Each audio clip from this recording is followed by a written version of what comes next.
In the ancient land of Canaan, under wide skies and shifting winds, there lived a man named Isaac, the son of Abraham, and his wife Rebekah. For many years they had longed for children, and when at last their prayers were answered, Rebekah gave birth to twin sons. Even before they were born, there was struggle within her, as though the two boys were already in conflict. God revealed to her that two nations were in her womb, and that the older would serve the younger, a strange prophecy that would shape their destiny. The first child to emerge was red and covered with hair, and he was named Esau. The second came out grasping his brother's heel, as if trying to pull him back, and he was named Jacob. As the boys grew, their differences became more and more clear. Esau was a man of the open fields, strong, rugged, and skilled in hunting. He loved the thrill of the chase and the wildness of nature. Isaac favored Esau deeply, for he enjoyed the game that Esau brought home. Jacob, on the other hand, was quiet and thoughtful. He preferred to stay among the tents, helping with the household and observing life with careful attention. Rebekah loved Jacob more, perhaps remembering the prophecy spoken before their birth. Thus, even within their family, a silent division began to form. In that time, the birthright was a sacred and valuable inheritance. It belonged to the firstborn son and included not only a double portion of the family's wealth, but also the leadership of the household and the continuation of God's covenant promises. It was a position of honor, responsibility, and spiritual significance. One day, Esau returned from the fields exhausted. The sun had been relentless, and his hunt had drained every ounce of strength from his body. His clothes were dusty, his steps heavy, and his hunger overwhelming. As he approached the tents, a rich aroma filled the air. Jacob was cooking a stew of lentils, warm and savory. Esau staggered toward his brother, his voice desperate. "Let me eat some of that red stew," he said. "I am famished." Jacob looked at him, and in that moment, something stirred within him, an opportunity. He knew what Esau possessed, and perhaps he remembered the words spoken before their birth. Calmly, yet with intention, Jacob replied, "First, sell me your birthright."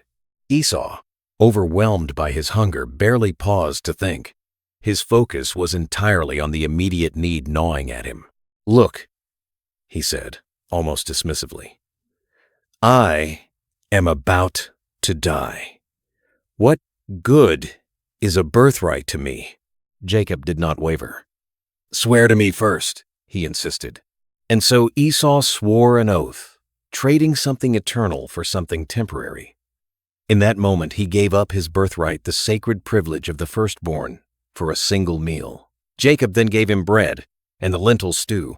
Esau ate and drank, satisfied his hunger, and then got up and left, as though nothing of value had been lost. But something profound had happened. The scripture later reflects on this moment with a simple yet powerful statement. Esau despised his birthright. It was not merely a careless decision, it revealed a deeper attitude. Esau valued the present moment more than future blessing, physical satisfaction more than spiritual inheritance. Jacob, though often seen as cunning, demonstrated a different kind of vision. He recognized the worth of the birthright, even if his methods were questionable.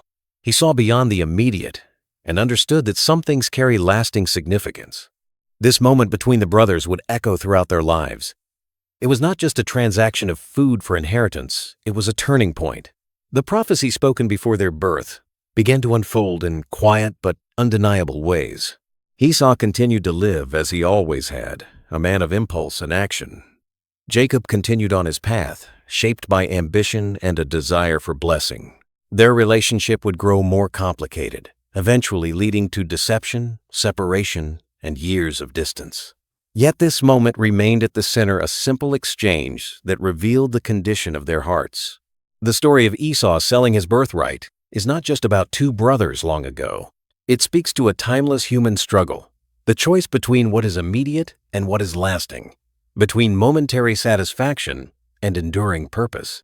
Esau's hunger was real, his exhaustion undeniable, but his decision was driven by impulse rather than wisdom. He allowed a temporary feeling to outweigh a permanent inheritance. In contrast, Jacob saw value where Esau did not, though his approach was far from perfect. Life often presents similar choices, though perhaps less obvious. Moments arise when something valuable can be exchanged for something quick and easy. In those moments, the question is not just what we gain, but what we might be giving up. Esau's story serves as a caution, reminding us that not all decisions are equal. Some carry consequences far beyond the present moment. What seems small at the time may shape the course of the future. As the sun set that day, and Esau walked away from the meal, satisfied in body but diminished in spirit, the weight of his choice lingered unseen. The stew was gone, the hunger was gone, but the birthright, once his by right, was gone as well. And so, in the quiet unfolding of history, a single decision made in haste and without reflection became a defining moment, teaching generations the value of what cannot be replaced.